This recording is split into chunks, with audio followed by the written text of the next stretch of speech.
In Chapter 4, we're going to explore the very large topic of probability, which makes up a good portion of this statistics course. Although Chapter 4 does include many additional sections, in this class we're going to cover only the first 3 sections, and this video will talk about the basic concepts of probability. The single most important objective of this section is to learn how to interpret probability values, although we are going to also compute or find or calculate some probability values. We want to emphasize the interpretation of those values. And probability will be expressed as values between 0 and 1. We can write those values in decimal form or in fraction form, and it's also quite common to express them as percentages. A small probability, such as 0.001, for instance, would correspond to an event that would rarely occur. Let's look at some basic terminology. An event is any collection of results or outcomes of a procedure. A simple event is an outcome or an event that cannot be further broken down into simpler components. The sample space for a procedure consists of all possible simple events. That is, the sample space consists of all outcomes that cannot be broken down any further. I know that these 3 terms in isolation may not make a lot of sense, but let's look at some examples so that we can see a little bit more clearly what an event is, what a simple event is, and what a sample space looks like for a procedure. Here's our first example. Looking at the first row, consider that the procedure is a single birth. And there's 2 ways that a single birth can occur, either with the birth of a boy or the birth of a girl. So for example, getting 1 girl in a single birth would be an example of a simple event. The sample space is the complete list of all of the simple events for that procedure. Therefore, if we use lowercase b for boy and lowercase g for girl, this collection of b comma g would be the sample space because it includes all the possible outcomes for that procedure. Notice that we use the curly brackets to indicate that this is a set or a collection. Now let's look at the second row. Let's say that the procedure is now 3 births, 3 consecutive births. Not triplets, but 3 isolated births, babies being born separate from one another. Then the sample space will look a little different. One possible outcome is that all 3 births result in boys. Another is that the firstborn is a boy, so is the secondborn, but the thirdborn is a girl. That is different than boy for the firstborn, girl for the secondborn, and boy for the thirdborn. So you see there's a total of 8 different possible outcomes for 3 births. If we were to look at the event of having 2 boys and 1 girl, this would not be considered a simple event because there are multiple ways for that to occur. For example, you can have the first 2 births result in boys and the third born would be a girl. That's one way. But you can also have boy, girl, boy, or girl, boy, boy. All of those would give you 2 boys and 1 girl. So the event of having 2 boys and 1 girl would not be considered to be simple. However, each individual combination of boy, boy, girl, boy, and girl, boy, each of those would be considered simple events. Let's look at rolling a die, for instance. If we roll a 6-sided die, getting a 5 would be considered a simple event because there's only one way to roll a 5. But if we were to look at an event, say rolling an even number, that would not be considered a simple event because there are multiple ways of rolling an even number. We could roll a 2, a 4, or a 6, and any of those outcomes would satisfy the condition of rolling an even number. Let's look at some notation because, as I mentioned earlier, we are going to do some calculation, some computation. We're going to use the capital letter P to denote probability, and then we're going to use capital letters towards the beginning of the alphabet to stand for specific events. And then when we put the P in front of the name of the event in parentheses, what this designates is that we're finding the probability of that event occurring. So for example, this would be read probability of A, or P of A, and that would denote the probability that event A will occur. Here's a little slider that shows us that the range for probability goes from 0 to 1. When a probability is equal to exactly 0, that means the event is impossible. There is no chance whatsoever that it will occur. On the other extreme, when we have a probability of exactly 1, that means that the event is certain to occur. There's no doubt that it will occur. There's no chance that it won't. It certainly will. And then, of course, most probabilities are somewhere in between. When there's just as likely a chance that something will occur versus that it won't, sometimes in layman's terms we say there's a 50-50 chance. That is equivalent to saying that there's a 0.5 probability, or also a 50% probability.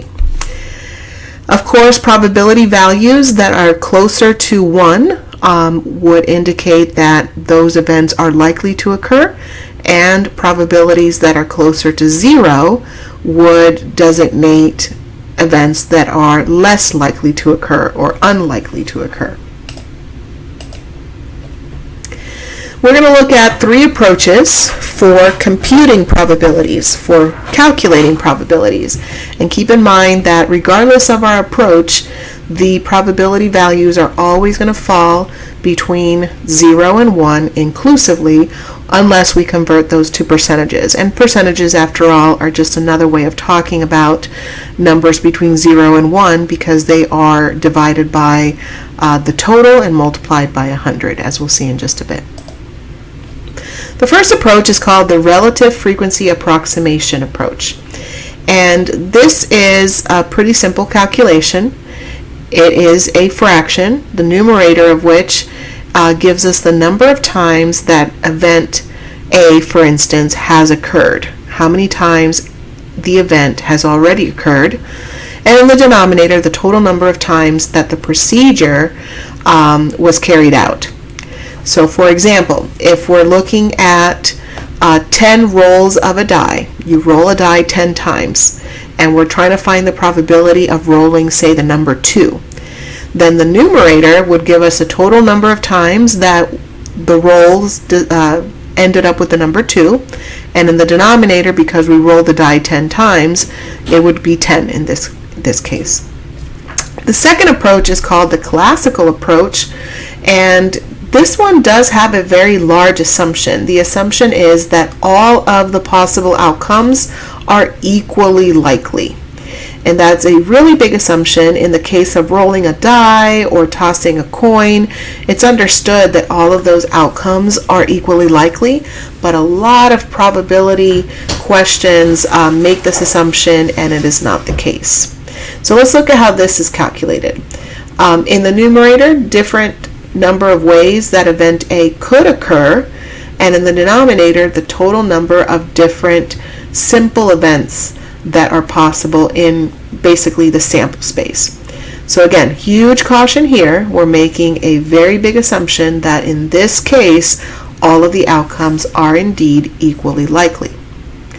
And in the case of rolling a die, like I said, if we were to roll a die 10 times and we're looking at how many times the number 2 occurred, even though the outcomes are equally likely, this is not the way we would compute that particular probability question, because we're actually carrying out the procedure.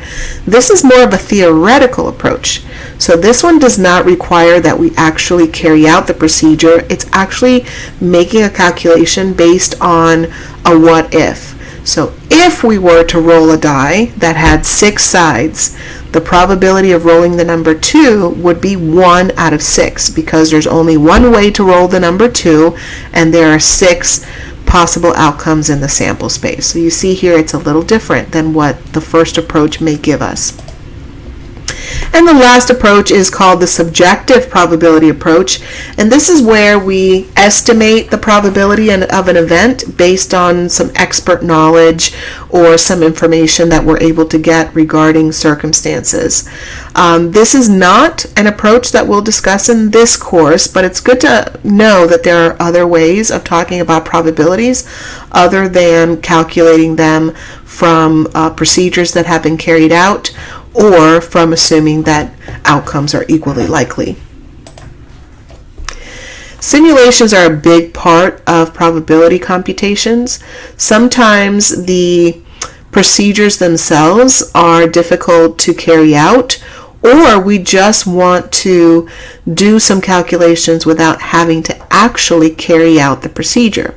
For example, I've taught classes in person where I've brought in some dice that the students will roll on top of their desks. That can be really noisy. That can be very, very distracting and some fun as well. But we could actually roll the dice using a simulator on a computer or even a calculator, and we would get very similar results as if we were actually rolling the dice on top of the table. So that's just a very simple example of a simulation where we're using some sort of technology to simulate an actual procedure. When we're working with probability calculations, we are going to either express them as simplified fractions, or if we do convert them into decimals, we want to make sure that we have at least 3 significant digits. So for example, if we have a probability of 1 over 11, that is going to be a non-terminating decimal, so we want to make sure we convert that to at least a 3-digit decimal before truncating the rest of the value. The law of large numbers in probability is one that is often misunderstood, so I want to spend just a moment here talking about what it says. The law of large numbers says that as a procedure is repeated again and again, the relative frequency probability of an event tends to approach the actual probability. It does not mean that if something hasn't occurred for a long time that it's due to happen. And I think that's the misinterpretation that a lot of people assign to this. I'll just give you a quick example. For example, let's say that we're rolling a 6-sided die, and we're trying to roll the number 2, for instance. And we roll and we roll and we roll, and maybe we've rolled it 20 different times and we haven't gotten the number 2 yet. It would be incorrect to say that because we expect the number 2 to occur 1 out of 6 times, theoretically, that somehow we're due for a number 2. Certainly we do expect the number 2 to appear at some point if the die is balanced and not skewed in any way. Such dice do exist, by the way. They're called loaded dice, where they're calibrated and weight in such a way that certain sides are more likely to land up than others. But assuming that our dice are fair and that all 6 sides are equally likely, just because an outcome hasn't occurred with the probability that we would expect doesn't mean that something is due to happen. What it does say, law of large numbers, what it does say is that the more we carry out a procedure, the closer the relative frequency approach is expected to get to the theoretical approach. In other words, what we see in practice should start closing in on what we expect in theory. So here are some cautions, and I probably have talked through some of these already. The law of large numbers applies to behavior over a large number of trials. It does not apply to any one individual outcome. So again, just because we got no number 2s out of 20 rolls doesn't mean that we can conclude that we have a bad die. Number 2, if we know nothing about the likelihood of different possible outcomes, we should not assume that they are equally likely.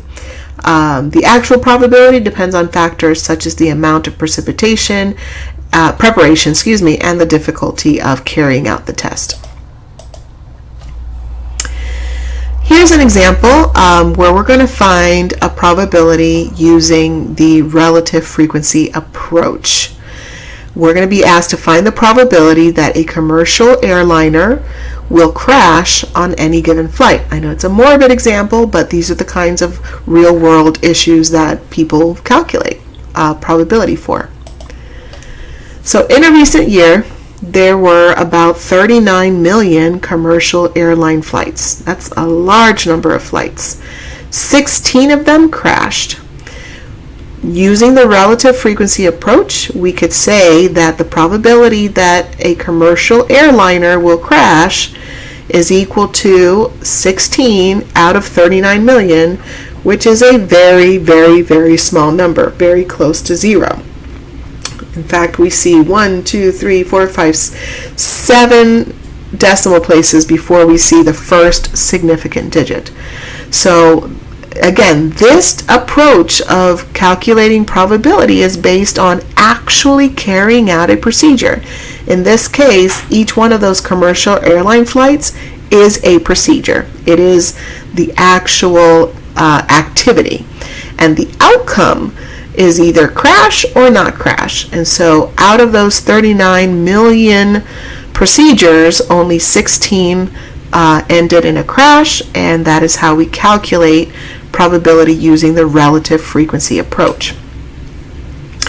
Here the classical approach can't be used, and by classical approach we're talking about that theoretical approach where we don't have to carry out a procedure and we're just working off of the assumption that the outcomes are equally likely. I think it's quite easy to see that a commercial airliner crashing versus it not crashing, those are not equally likely to occur. There isn't a 50-50 chance, theoretically. The third approach, the subjective probability, could probably be estimated in the absence of historical data.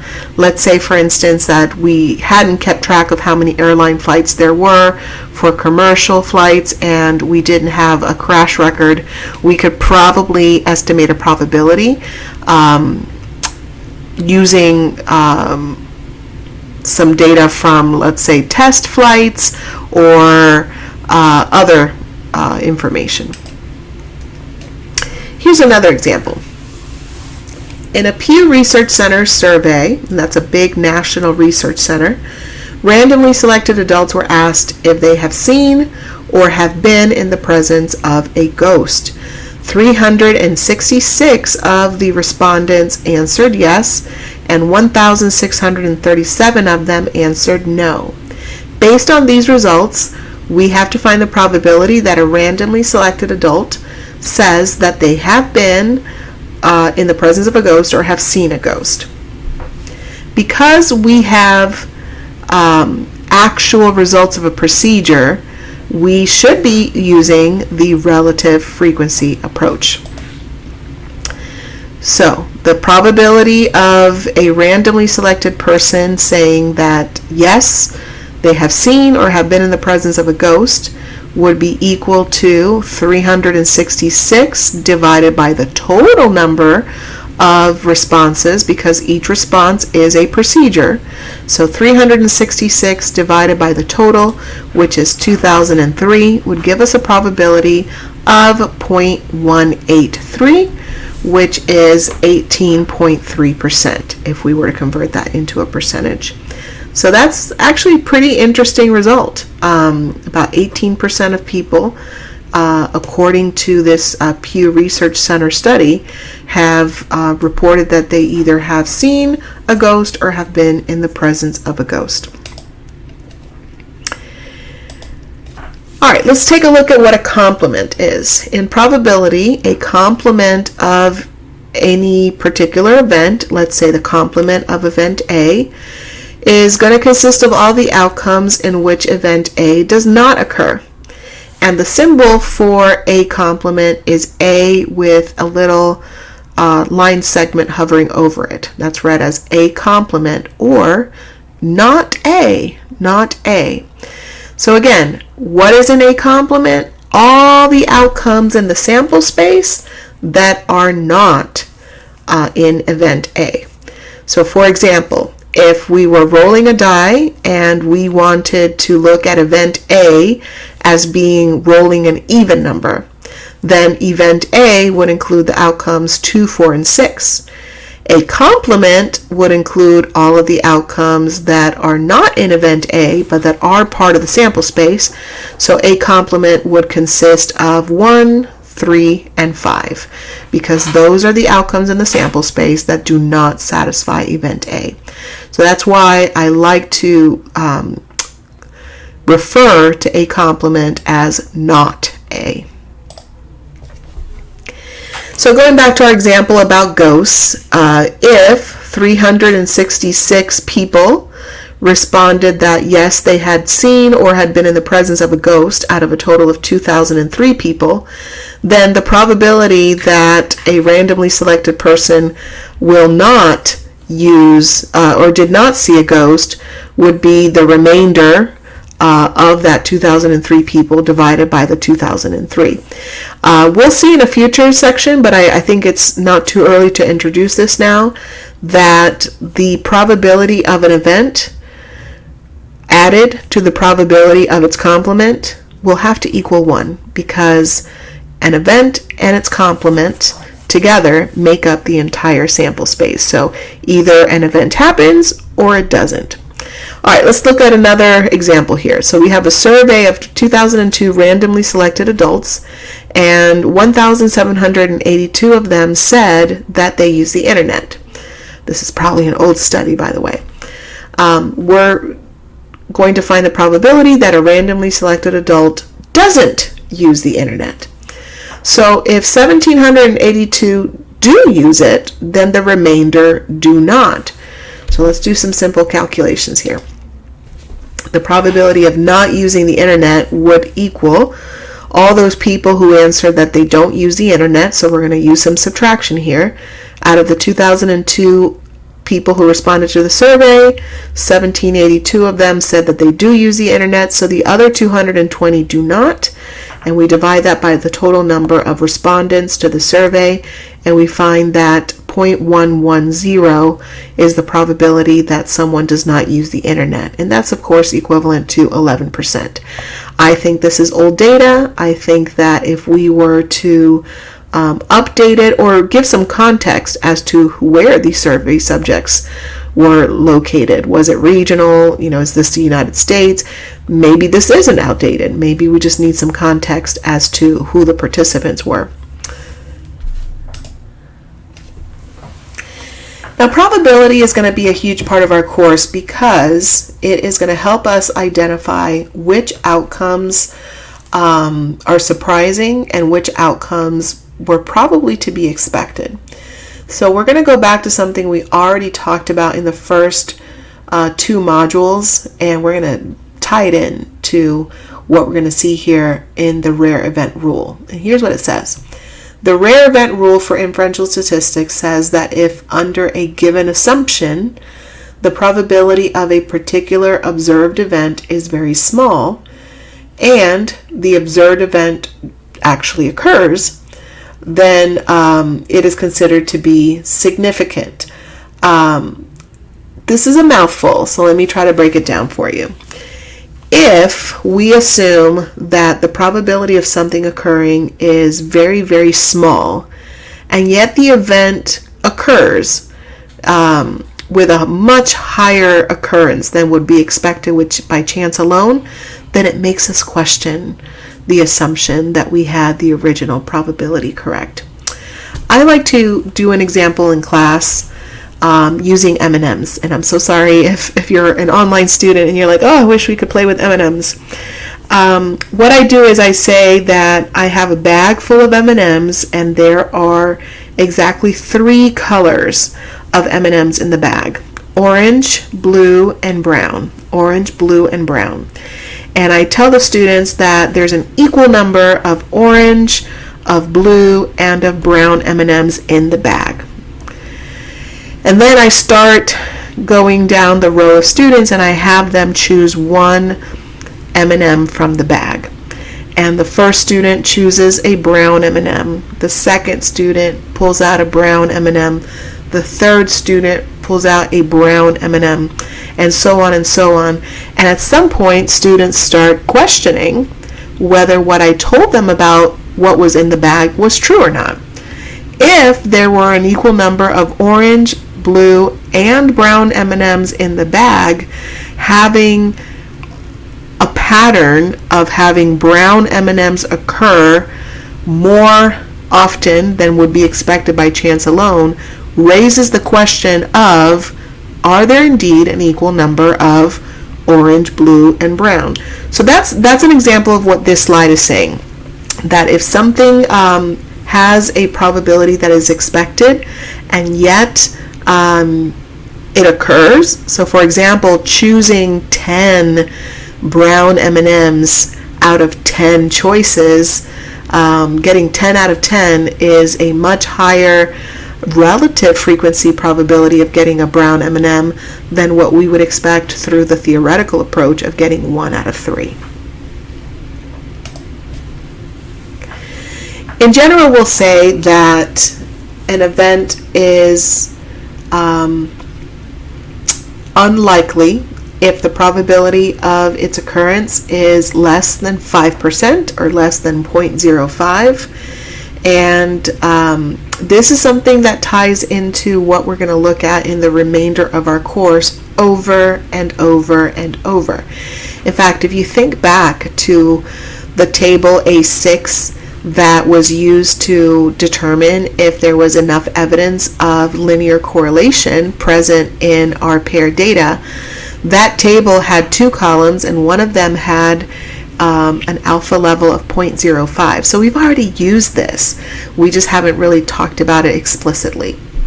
Now, the value of 5% is not absolutely rigid, but in statistics, so we have to find consensus somewhere. 0.05 is one of those thresholds that a lot of statisticians do agree on in terms of that cutoff between what something is considered to be very unlikely. So we say that there's a significantly high number of successes among N trials if the probability of getting at least that many successes is less than 0.05. And we also say that there's a significantly low number of successes if the probability of getting that number of successes or less would be less than 0.05. So again, probabilities that are less than 0.05 would indicate that we have some significant results. And in review, again, this is the section that is the overview of probability. We talked about the fact that probabilities are fractions or decimals between 0 and 1. Occasionally we talk about them as percentages as well. The probability of an impossible event is 0, and the probability of a certain event is 1. The notation P of A is the probability that event A will occur, and the notation P of A complement, or the probability of not A, is the probability that event A does not occur.